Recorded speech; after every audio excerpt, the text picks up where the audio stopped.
Howdy, Brian. How are you doing, sir? I'm doing well, thanks. It seems like the tides are turning on some important fronts here. So yeah, we were in a good mood most of the weekend. Yeah, very good. Happy Independence Day. I tell you, I've been independent a while now, and I appreciate it. Yeah. And I guess Interdependence Day is to be defined. Or all the others. All the others? Maybe. Oh, Mhm. or maybe that's what something we aspire to. Yeah, I was thinking more that maybe Codependence Day is all the others. Yeah, as far as we'll get. Yeah, I can't Yeah. rule it out. Yeah. Well, no, Yeah. I was up early this morning. I've been to Madrid already. Uh, Nice. the current water operator that replaced me is on vacation, so I've been having those Oh, you're filling deja in. vu, going in and doing some testing, Okay. all easy Good stuff. testing. Yeah, Not not knee getting deep dirty. in. Yeah. Okay. Yep, no wrenches involved, knock Yeah. on wood. Cool. But yeah, Cool. so that's kinda cool. It's sorta nice. It sort of vivifies the experience of retirement to Uh-huh. experience the things that I don't have to do regularly like I did for so many years. So Yeah. that's kinda fun, rather Yeah. than just Nice. forgetting it completely. Yeah. Congratulations. Yeah, but they're doing a big project there, which, was starting on when I was still there, which is to replace the fire tank, and, Oh, yeah. there's all this flooding in Texas now. Well, we Big had time. some years ago, we had quite a remarkable storm that came and took 10 feet of the arroyo out of the side where our fire tank was, and now they realized, "We got another one of those, we don't have a fire tank." So, That was outrageous. I wanna say that was about 12 years ago, sounds right. and, Isaac and I were at the mine shaft, and after the worst of the rain, we decided to brave it and try to head up the hill, and there was ball lightning, there was white water in the arroyos, like, they were Yeah, full with white water, yep. white caps, um, and yeah, that was an outrageous rain. That was the year that, the roads were all getting washed out in Colorado. Yeah, I got stuck at one arroyo once. I watched 4 tires look pretty good go down and at least a cord of firewood Yeah, go right down the arroyo. Somewhere in Mexico now yeah, would yeah, be for my real. guess. It's intense, the flash floods, yeah. It sure can be, and, yeah, and I came from back east, of course, where that wasn't a thing. And you have to have a whole sort of a sensibility around that, because you may not be where the rain is, and Yeah, it can come fast. And people think of it as all this water coming, and it's like, well, oh, it's just water, but it's not. yeah, It's moving all of this lumber and anything that it can. So you're actually got a lot of force coming behind a bunch of solid objects.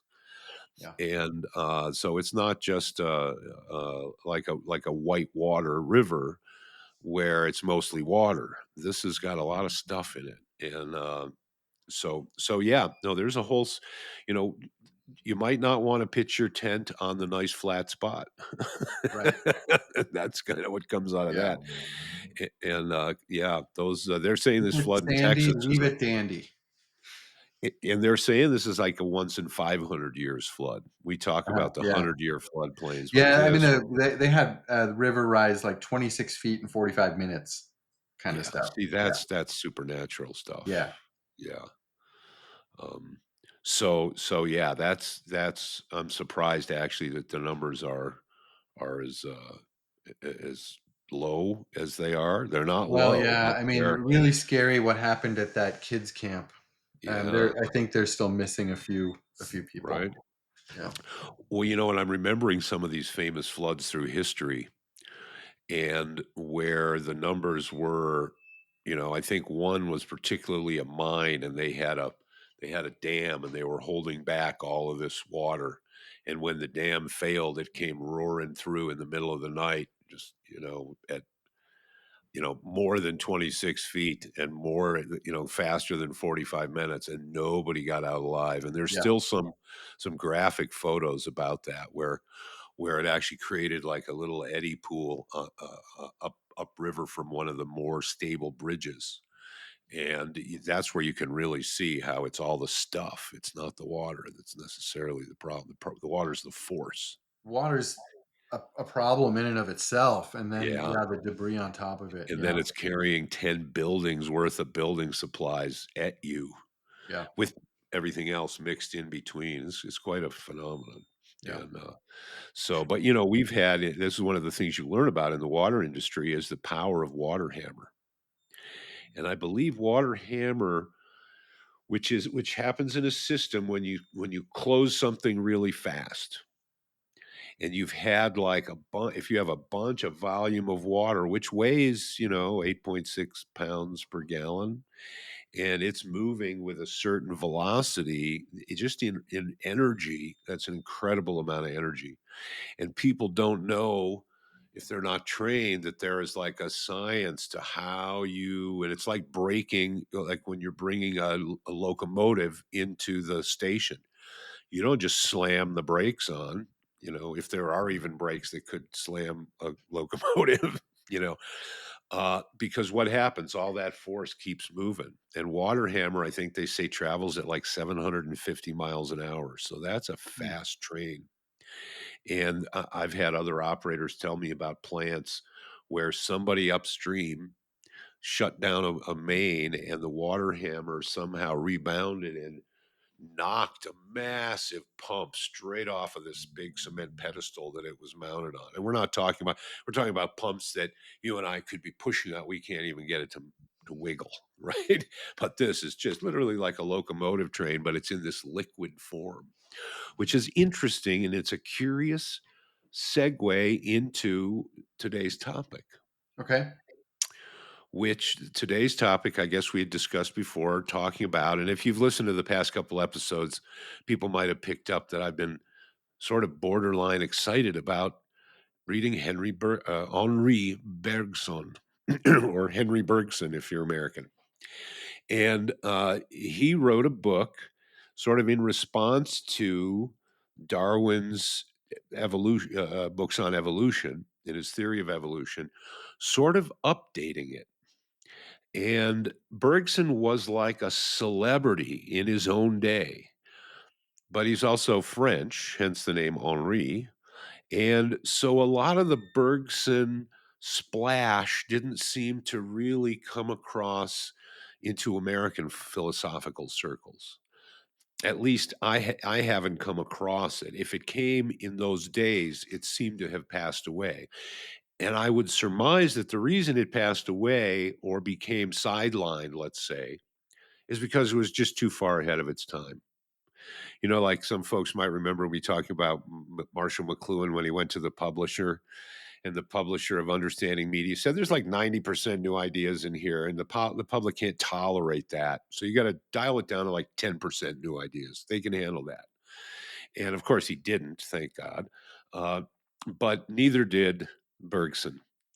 And it's really interesting because he does it in a very reasonable way, a very scientific way, referring frequently to science that had been done largely botanical and zoological science, trying to understand the relationships between various plants and their development and various animals and some of those questions. And but what he does is he ends up using this very reasonable argument to make an argument that we need to reorganize entirely how we think. And some folks may remember when I've made reference to Iain McGilchrist. I believe it's Dr. Iain McGilchrist. He or Sir Iain McGilchrist, maybe. I don't know if you have a sir, if that bumps the doctor. But anyway, he talks about the differences of effect in the brain and the different ways the brain understands things. And one of his books about that is called The Master and Its Emissary. And the idea is that our left brain it should be the emissary and not the master. That is the logical, uh, and not just, it's not that the right brain isn't logical, but it's a logic from coherence rather than the logic of separation and dissection. And basically, what Bergson does is, and I still have about 100 pages to go, but I think this is so important and so much represents a foundational step for a new way of thinking that I think we should do a reading of it and make that one of our things. So that's something that folks can look forward to in the future. Is and I've almost made my first reading, and one of the reasons is I'm anxious to read it again. And so sometimes reading it out loud actually helps, to get that second level of things. And but so basically, he looks at the way that consciousness arises, and he makes the argument that the consciousness that the operating procedure of our consciousness is based on a functionality that is focused on manipulating things in 3D space.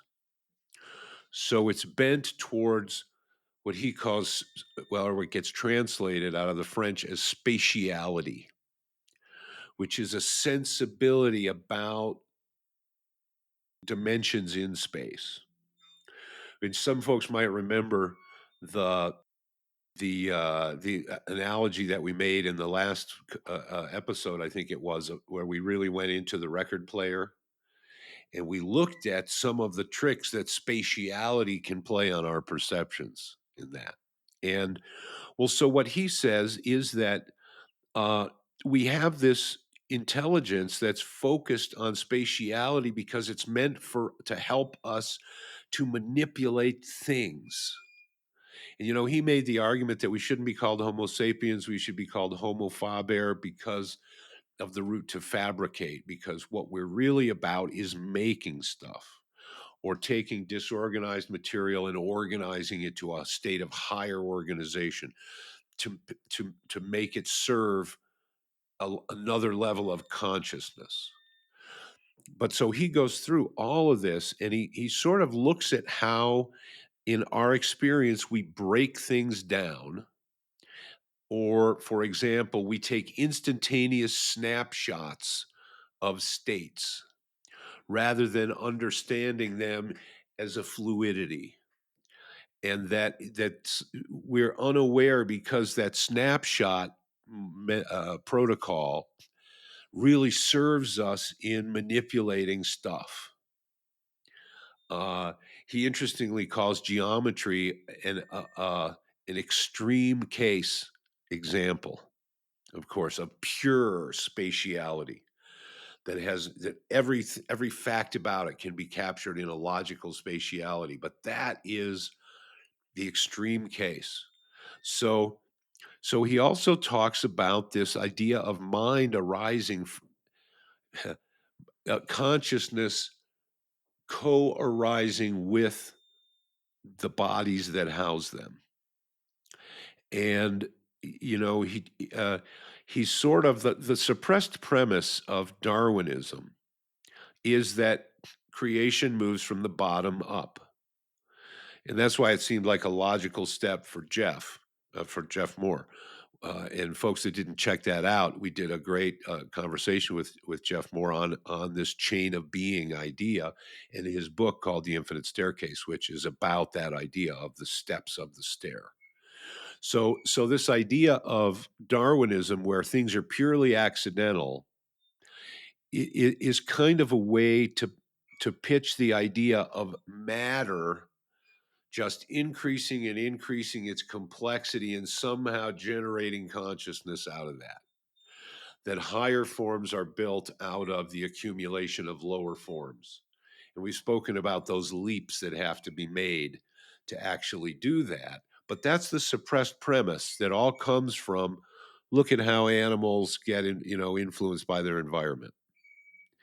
Uh, well, he looks at a lot of those ideas and comes away not with not just with new conclusions about the external story, but with new conclusions about the problems in having a narrative that explains the external story lying in the way we're thinking. And so the latter part of his book, I made reference very early to the compulsion that human consciousness has to thingify stuff. And that's exactly the impulse that he talks about, and he explains it in great detail. And I think it's And worth again, going I over. think we touched on that in our last episode too. That's the same as what David Bohm would call fragmentation, Yes, yes. or the same as what Levinas would call totalizing. Right. And that it's based on the perceptual warping that happens with fragmentation. And that's why the interesting thing, David Bohm's, seminal work, the first word of the title is wholeness, right? Wholeness and the implicate order. And it's to me, without having read the book, but understanding a little bit about his idea of the implicate order, largely from secondhand, uh, I find it curious and not insignificant that the first word of the book, the first title word, is wholeness. Because we've talked about that dichotomy of being a part and and being a whole unto itself, as a whole on from Wilbur, and that there is this dichotomy, and he unfolds that. That is, he being Bergson unfolds that dichotomy for its apparent dichotomy, and he tries to give us that lifting up into the higher dimension to look at the story of life and matter. Life heads down the ladder, matter heads up the ladder. And it's through this, but he does say some wonderful things like the nature of everything is psychological first. And then that is, in the biggest sense, not human psychological, but a manifestation of consciousness. And then it works through matter. And he kind of, and so it's a brilliant, brilliant arguments, but significant in that, he says that we are using the consciousness that was designed by nature to be pragmatic and practical, and we're trying to apply that to speculative ends, and that's the problem.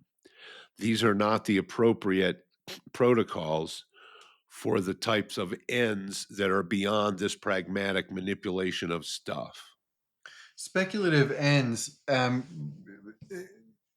Just, um, I think it might be worth describing what that means a little more. So using kind of the rational mind to try to query and answer questions that aren't entirely rational. That's what you mean by speculative.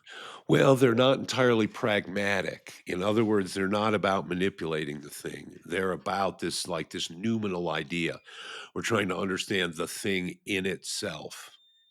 We're trying to understand beyond just the effects of the phenomena to some higher questions of being or like that. And so when we start doing metaphysics, and I interestingly made a similar argument when I was an undergraduate, and that was that w- uh, the reasoning system that makes sense within the dimensions, what physicists call the zone of middle dimensions, which is where Newtonian mechanics works and makes sense.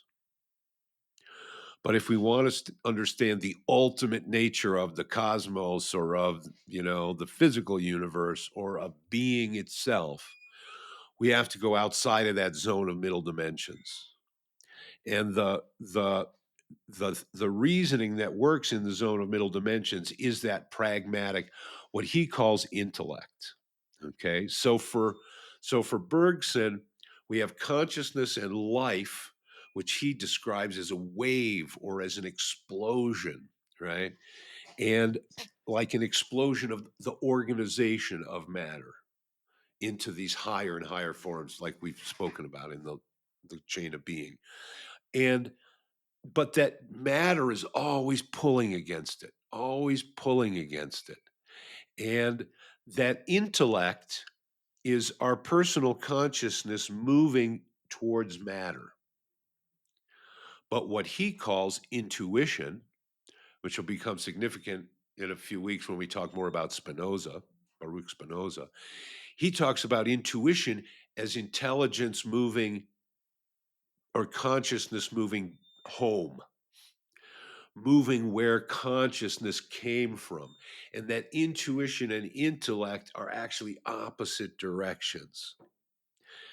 Spinoza doesn't tell us a lot about what he thinks intuition is, but Bergson makes at least a quasi scientific argument that's very consistent within his philosophy of how exactly that relationship works. And so, uh, he sees the function of our consciousness through that fabrication impulse as life organizing matter to a higher state of organization. And that's kind of what we do. And here I make stuff all the time, but I'd never actually seen it in that with that metaphysics before. That my impulse to want to make something is actually the impulse of life organizing matter out of a lower organized state into a higher organized state. And that impulse is the same impulse that is organizing matter in through evolution all around us, and that that makes sense. Like that's what nature is showing us everywhere else, but we have to start to be able to see flows. We can't we can't keep needing to freeze everything to try to get at what it is, because some things, what they are is just so not frozen that taking a frozen snapshot of it, what he calls an instantaneous picture, very useful for manipulating things, but not very useful to understand the the wholeness, right? Which has to do with that flow. It's not a snapshot is like a cross section of a living creature. You don't get the function of the creatureness out of a cross section of an animal, right? Like a slice of olive loaf or something, right? And so, but we have that impulse. And so, what he says is that we don't let our intellect be guided by our intuition. We let our intuition, that's exactly what now, how many years later, what Dr. Iain McGilchrist says, not from philosophy, he says it from the science of studying the brain. And says, yeah, we seem to be wanting to use the brain this way, and it seems like maybe it would work much better if we used it this other way. And here's Bergson many years before that saying, I think we're not thinking this right. And that if we keep thinking with that kind of brain and we keep making instantaneous things, yeah, we'll keep getting pieces and we'll keep getting tinier pieces, but we'll miss wholeness. And that's part of what Bohm represents, is that, wait a minute, we've barked down this alley. We need to head back and start thinking differently. And that's where the rubber meets the road. And that's why the elegance of how this all just dovetails nicely into one tidy bundle. Like who could have, you know, we just happened on this, right? This is the implicate order explicating itself, making itself What else manifest. could it be? Exactly. I Only wondered game and time. if we could rewind a little bit, and there's probably, I'm guessing for our listeners and for myself, it's relatively straightforward to intuit what the difference might be between the slicing that you're talking about. The cross section of the animal is a good illustration of that. You not only can you not grok the animal from a cross section, but you can't grok its life or its mind from a cross section. Um, when you mention flow, as being able to see things outside of a cross section, that is a little more of a stretch to intuit and harder to come up with examples. Do you think you could describe that a little more? Oh, yeah. Like how might our thinking change to accommodate that insight? Well, one of the places that it really shows up is in our understanding of the human body. For example, one of the ahas that I had when I read that excellent book by Booner on the secret teachings of plants, it'll be in the show notes, uh, was that, and this came from recent physiological stuff, relatively recent, my second half of my life, uh, that the blood doesn't just pump through the blood vessels like water through the plumbing lines, but that it actually spirals. And that it spirals because there are structures within the blood vessels that actually encourage that spiraling, but on dissection, those are not there to be experienced. The way that one of the ways that Chinese medicine works, by reading pulses, you're tapping into a flow. You're The image that we might have often in the West is of a mechanical picture of the human body. But it turns out that the dimension that we're missing is exactly that dimension that Bergson is talking about. That is understanding that the body is actually made up of a bunch of flows. For example, what Booner talks about in this book is that within the I believe it's within either the heart or the aorta, there are three distinct flows of blood, not just blood spiraling, but three distinct spiraling currents. And that the body regulates the relative flows of those currents. And that by regulating the flow of one current against another, it can actually generate friction and heat and regulate body temperature by regulating the relative velocities of those flows. And then, of course, we get into the fact that the blood has iron, or hematite, and so it actually is spinning charge.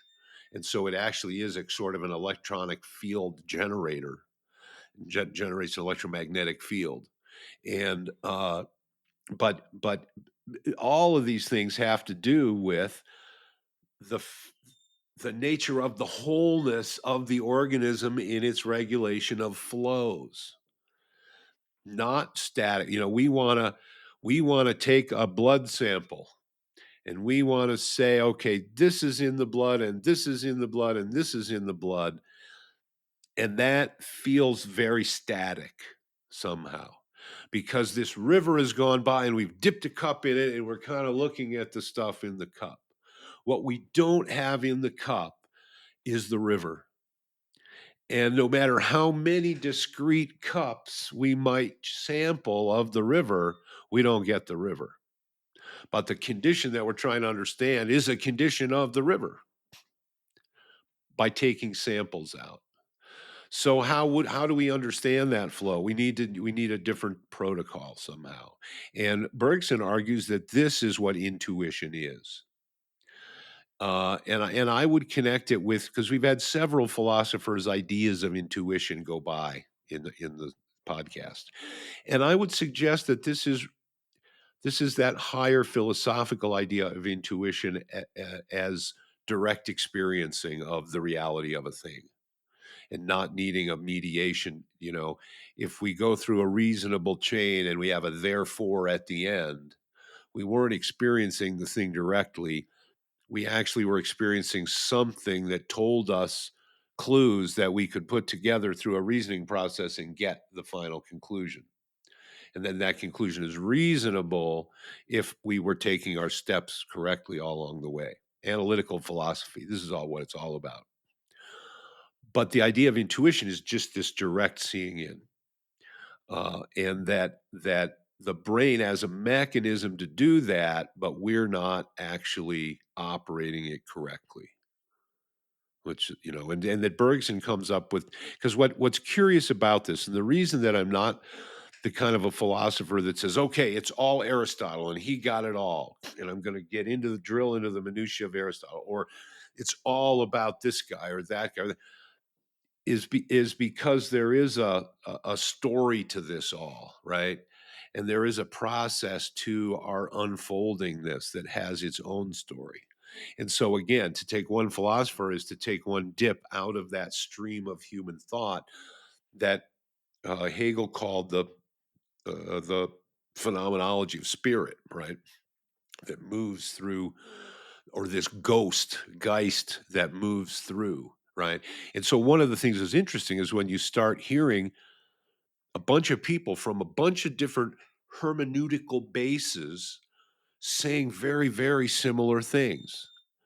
You start to think that, okay, maybe these are some of the bigger rules or the bigger ahas to be had because it keeps showing up in these relatively different locations and relatively discrete models, cognitive models.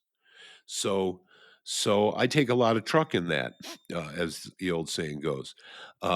When Aristotle and Confucius agree on something, those are pretty different hermeneutical bases from which to, if folks remember from our previous episode, what I mean by a hermeneutical base is your sense of the whole picture that you've accumulated over your life is an ontological hermeneutical base. Your understanding of how things work, so that when you get this piece, you go, this piece fits in this way because I have all this picture of things. Well, the worldview that Confucius had, as in his ontological hermeneutical base that he used to hold his pieces up against to measure and assess them, was very different than Aristotle's. And yet, we find similar things coming out of it. That's why in our conversation with Krishnan, I said, yeah, it's very interesting the differences between East and West. But what we really maybe ought to not miss is the way that they're the same. It's when your left eye and your right eye agree on something that you can trust it. And that's when you can find it in space, right? And so we have that kind of a function going on. And the Mhm. differences are very interesting also. But the sameness is, it's like, okay, you've heard this 6 different ways from Sunday, from how many different sources, and the things that line up, like, yeah, there is a point to being virtuous, and there is a developmental thing that's happening. And, like, there's a lot of things that sort of distill out regardless of whose story we're taking, you know. So those are things that are worth looking at. Yeah, I mean, this is similar, a similar question to the one I just asked about the difference between slicing something up to examine it and trying to experience its flow instead. When you talk about we need to use our brain differently, I'm thinking of doing the cleaning up and waking up work that complements the learning how to think work, right? So there's like learning about cognitive biases and learning about logic and things like that that work on, one side of the brain loosely. Hmm. And then getting shadow material surfaced and integrated is working on the other side of the brain, say, and having peak experiences that then inform you through the possibility of peak experiences, through the context that those create, meaning states of consciousness. That so that's what I think of when you say we need to use our brain differently. But I'm wondering if Bergson gives any clues about what he thinks, because I imagine a lot of people read his stuff and then tried to think differently. And in our very first ceremony together, you said something to me that was, "It's not by thinking." You paused in the middle of singing, said, "It's not by thinking," and then went right back to singing. Um, and well, how can we intimate what it is about then? I think there's two halves to it. Analogous to the energetic disciplines. One is taking off the emergency brake, getting the thing out of the way that's in the way. And the second one then is powering up the motor. getting the thing you're after to activate. Say more So, about both. so this is a case where the first job is is using the logical brain on itself and basically having to tell it. It's like the famous Star Treks where Kirk breaks the computer by catching it in a logical trap and it can't, right? And you're telling the brain that, okay, you have to understand logically that you can't understand everything logically. And Zen is all about defeating that brain. Well, what's the sound of one hand clapping, wise ass? Right? As if speaking to that left sphere. And then there's the questions, what do we do to really, so that's kind of taking off the emergency brakes. That's like trying to say, okay, logical brain, you have to realize, you think you know everything, but you realize you're prejudiced, right? Well, yeah. You realize that you jump to conclusions, right? Well, yeah. You realize that you're extracting things out of this whole melange and you're just picking out what you want, right? Yeah. Well, yeah. You know, so sometimes you got to just chill the fuck out. And well, okay. But that alone, then what do? You just sit there. That alone doesn't necessarily activate the intuitional circuits. And that's this idea that I think there's a lot of mystery around what that is.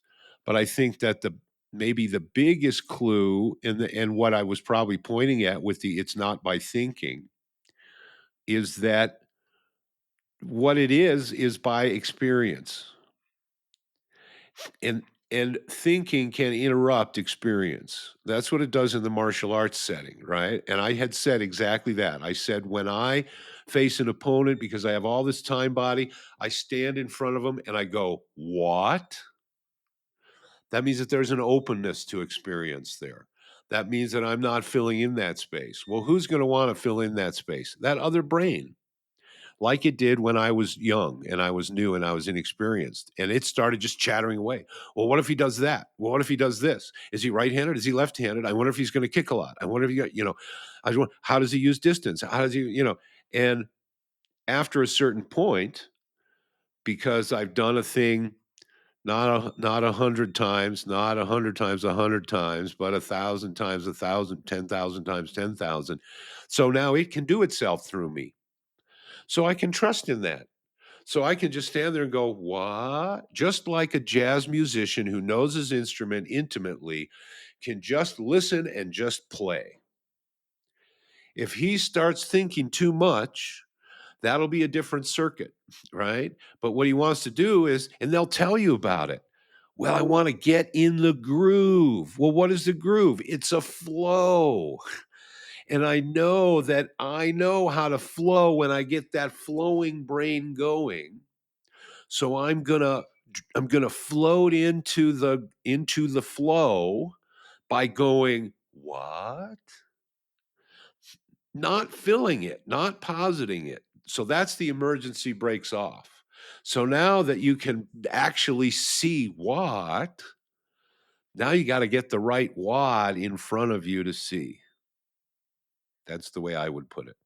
Well, I can't say that this or that is necessarily. This is where your intuition and your yin will and your deeper feeling for how life will reveal itself to you, because there's a lot of different ways that we have referred to before as philosophical practices. But understanding your shadow material, I would say, is part of taking the emergency brakes off. Because what that shadow material is going to do is it's just going to insert itself and it's just going to try to turn everything its way. And you just need to know that and identify it so you can erase its influence, like noise canceling headphones, right? So, but that doesn't necessarily put the right record on or the right, what do we call it now? The right soundtrack on the technological machine. We used to have these things. They were records. They would go around and you put a needle on. That's why I say record. So, so, so that it is a different mode, and there are things that make us shift mode, and that's why in our conversation with Krishnan, I was saying this type of knowledge may be dispositional and not propositional. Propositional is thinking. It's running reason programs on propositions. Dispositional is being. So it implies that there is a certain experiencing that goes on and a certain interaction based on that experience. And it's not saying that thinking won't be you're brain dead the whole time. It's just that then thinking is the emissary, it's not the master, right? So one of the things, well, flower arranging is a great example of a dough. Well, what the hell does flower? How is flower arranging going to awaken that deep? Because there are certain principles and certain things that if you follow them and you open up to them, you'll go, oh, well, that's that aha experience. That's direct seeing. That's we want to call it intuition, but we're calling it intuition just because there's no reason. You didn't go and this and then that, so then this means that, and so therefore, oh, that isn't what happened. You saw in and you went, oh, that's this new kind of perception that isn't mediated by thinking. Doesn't mean I was in a coma when it happened. Doesn't mean that my thinking brain was not running. It was just running in that appropriate support emissary function for this other direct experience of things. So now how do I really ride that horse of direct experience everywhere it wants to go? Well, that's when you start looking at different spiritual disciplines with different eyes because you realize it's not about a content payload, right? The content payload is just that getting the emergency brakes off. It's just getting the garbage out of the way. It's just polishing off the windshield. You need to get to turning the key on the motor and actually steering down the road. But that happens in that mode of direct experience, right? That's what one of the reasons why the Zen master hits you because you're off going, therefore, they're like, no, uh, here, now, this 3 pounds of flax in the very excrement.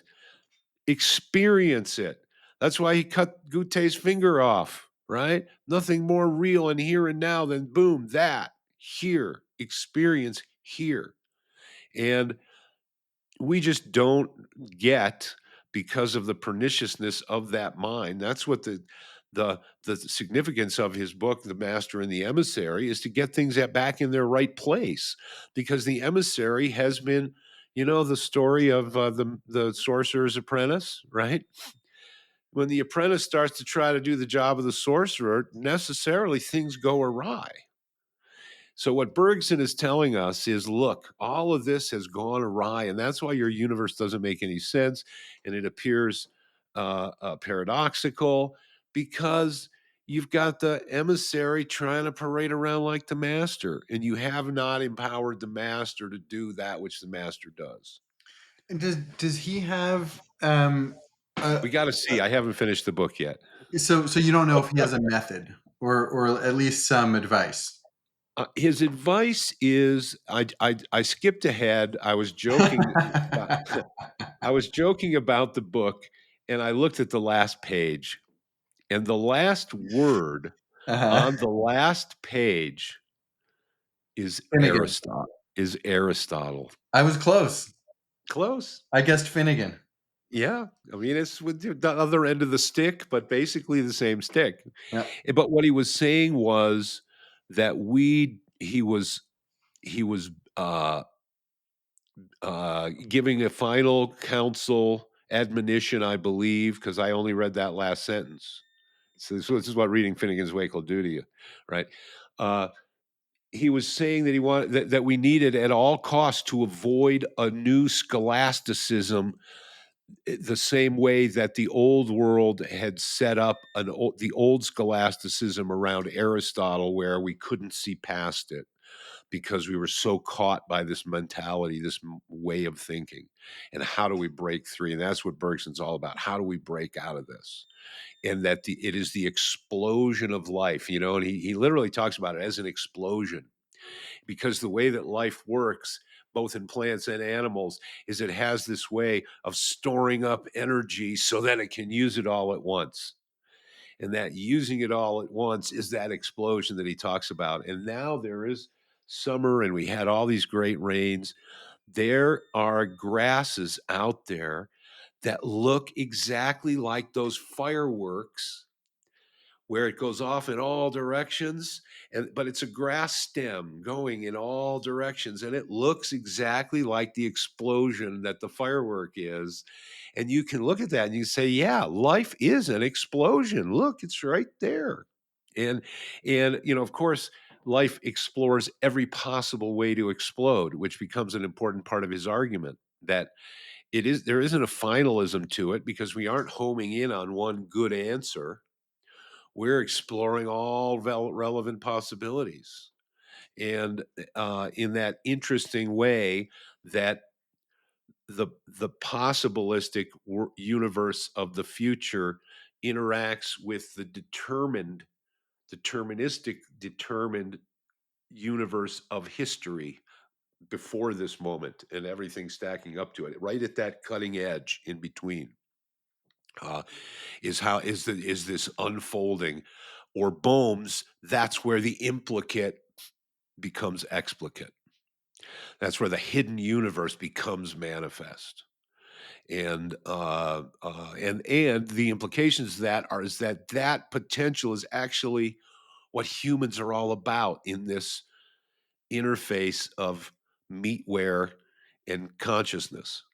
And Bergson talks all about this idea of consciousness. I mean, it's quite impressive, and that's why I want to read it, so that people have no excuse. All they have to do is sit there and push the thing, and you'll get this great reasonable genius's explanation of how to think about the explosion of life and the relation of life to matter, and the significance of consciousness moving back to go, going back home.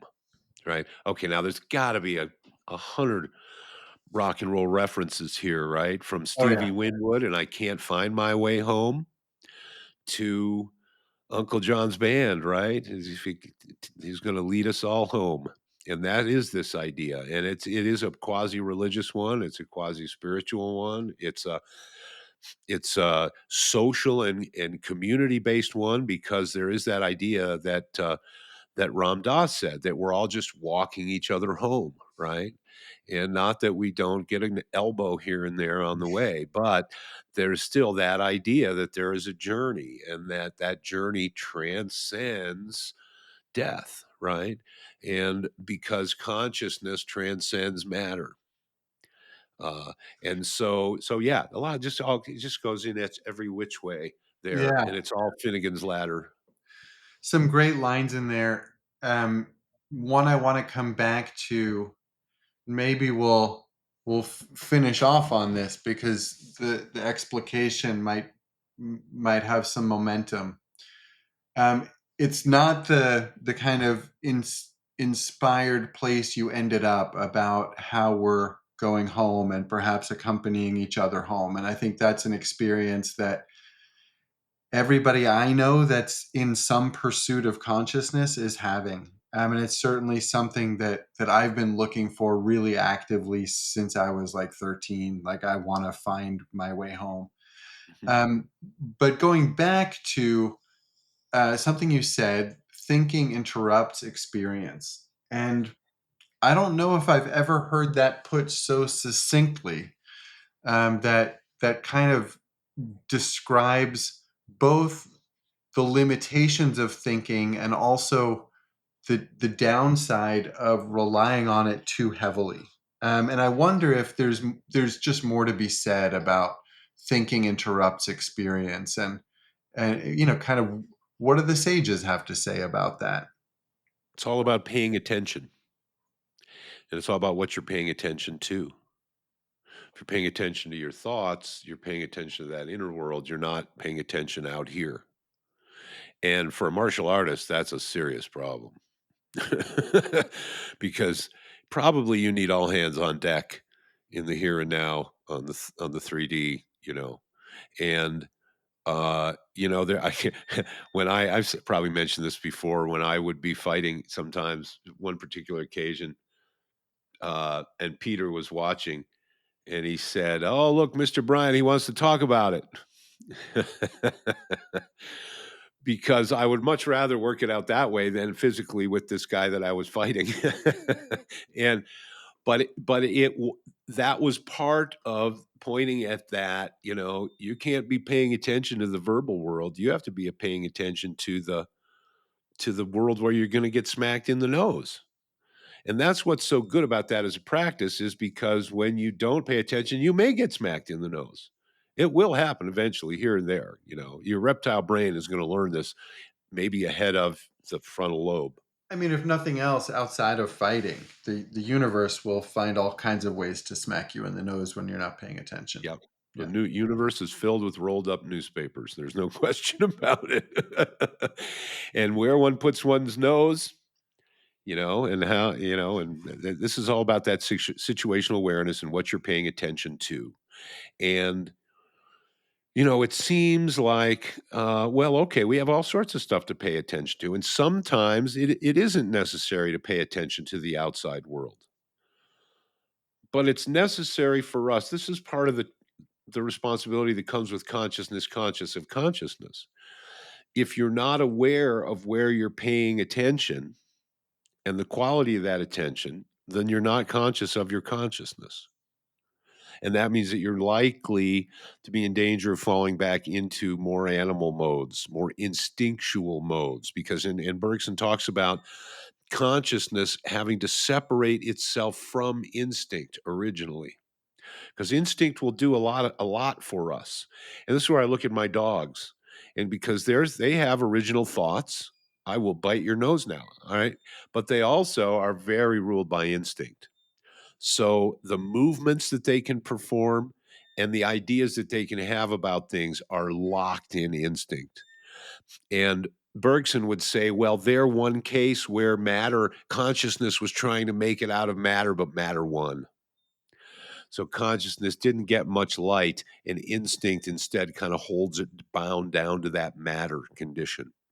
But with humans, and this is why humans are different than animals, and this is where this whole idea of humans being built in God's image, being different than animals, is because in humans, consciousness has succeeded to free itself. And that's why I'm not impressed when people argue that there's not free will. It's like, well, that's because you need to have more consciousness, conscious of consciousness. And if you push that more, you'd see that there is free will, and that is the achievement, although you may not be using it much. It's like maybe it's a feature on the car like your heated seats, and you never use them because you're in a warm country. I don't know. Could be, you know, what's that other record? Seems to be a vaguely haunting mass appeal. It But sounds this like a is McLuhan line, but I don't know. No, that's from Incubus. Drive, That was close. right. Yeah. But the idea that, what is he saying is, uh, I see that sometimes I let the fear take the wheel and steer. Well, fear is more in that instinctive direction. Sometimes I let matter win over consciousness. And I see later on in the song that when I don't do that, then my light is found, right? And there's, of course, a long tradition of light being associated with consciousness. And part of that happens because in experiences of higher consciousness, your nervous system that's used to running on 110 is doing like 440 or 880. And so your neural circuits and your optical circuits are just charged, charged, charged. And so it shows up like white light. That's what all the white light nonsense is about. It isn't like someone standing next to you is going to necessarily see white light or something coming down from that's not what that's about, right? Hyperstimulation of the nervous system. And so, uh, but so something unique has happened with humans, and there is something that the universe is trying to do, that creation, that nature, that God, you pick, if you want Spinoza's God or Moses's God, it's the same story. It's trying to manifest, and the counterweight to it is matter. And that is that activation between heaven and earth, right? Matter, and this is where, again, uh, life stores up energy to expend it quickly. And the old name for live people, when someone wanted to be poetic and they wanted to refer to both the living and the dead, they would call them Quick. the quick and the dead, right? So there's this idea that that motion is associated with the living, right? And uh, so yeah, I mean, this just plugs in from a lot of different ways. Uh, this idea of light, this idea of movement, sometimes the idea of flight, all these things sort of get associated with consciousness trying to spatialize something that is fundamentally non-spatial. I think I got from some of that also a clearer distinction between instinct and intuition, which I think people conflate a fair amount. I think when people are trying to connect to their intuition, they're looking for that instinctual voice, which is not useless by any stretch. Right. But you're describing instinct as kind of like the very first rudiments of what Jeffrey Moore calls consciousness, but that does not have the capability yet to be conscious of itself. Whereas Or to be intuition, intellect. Yes. you describe as a direct experience of knowledge without reasoning. Right. Those are pretty different ideas. They are pretty different. Yeah. Experiencing my own emotions directly is not intuition. Hmm. It's closer to instinct. And some we used to call some of those emotions, there's been all sorts of historical references to these things, but one of the old ways is to call them passions. Hmm. And the idea of a passion is that you can almost hear it in there, is that we are somehow passive and it has taken over. So that the things that are typically associated as passions are things that we have trouble controlling ourselves, whether it's for a lover or it's for rage. Both of those are considered passions because our autonomy seems to be somehow threatened by them. Well, those are closer into that instinct direction. And even though your dog loves you and knows that you're the source of everything in its life and everything, if you pinch it, it's going to growl, right? Or it'll have an instinctive reaction that's wired in harder than the higher functions are. And with humans, I think it goes every way. There definitely this is this idea that I think we've referred to again. This is one of the things that Aristotle and Confucius agree on, and that is that there's work to be done to get to that to become the potential that you have to whether it's morally or creatively or whatever. And you know who agrees with this kind of is Spinoza, because in the end of Spinoza's Ethics, he says something like, "Everything that is rare and excellent is also difficult." And he's talking about, he doesn't say a lot about what intuition is, but for him, even, who's very brass tacks kind of guy, right? Spinoza's God is pretty much nature, and it doesn't care whether your team wins the pennant or the championship or not. And you can pray till your eyeballs bulge out. And Spinoza's God doesn't give a toot because it manifests itself in the laws of nature. If the guy kicked the ball so the other guy could catch it and the other guy could run, then he won. That's as much as God's going to have involved with it. And that's why Einstein said he believed in the God of Spinoza if he believed in any God. But Spinoza had this idea that intuition was still the highest form of knowledge, that it was a higher form of knowledge than reason. But also that being higher, it was rare. And that it was one of these things, like anything that is rare and excellent, it is therefore difficult. And therefore, some effort must be put.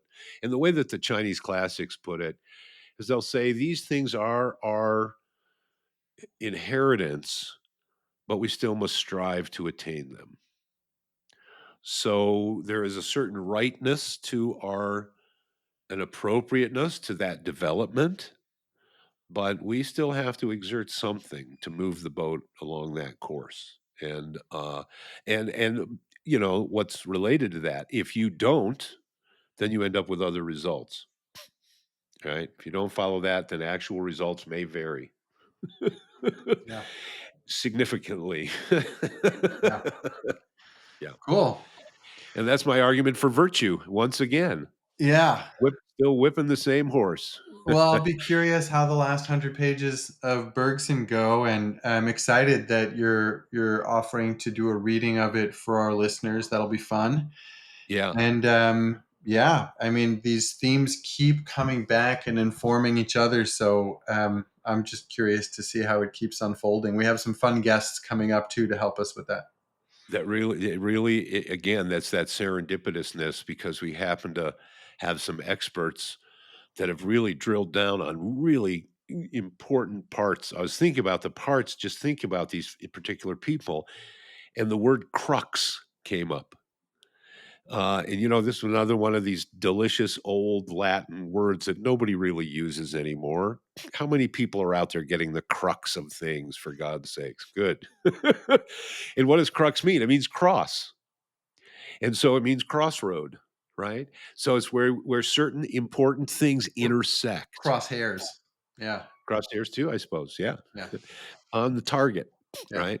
And so some of these people that they're that our visitor, our coming guests are experts in were folks that were geniuses sitting at the crux of their times in history and real important pieces in the story that we've told piecemeal over the past, 50, nearly 60 episodes. Yeah. Or And that is, it's telling itself kind of through us. Yeah. it really is. It really is. Yeah. Cool.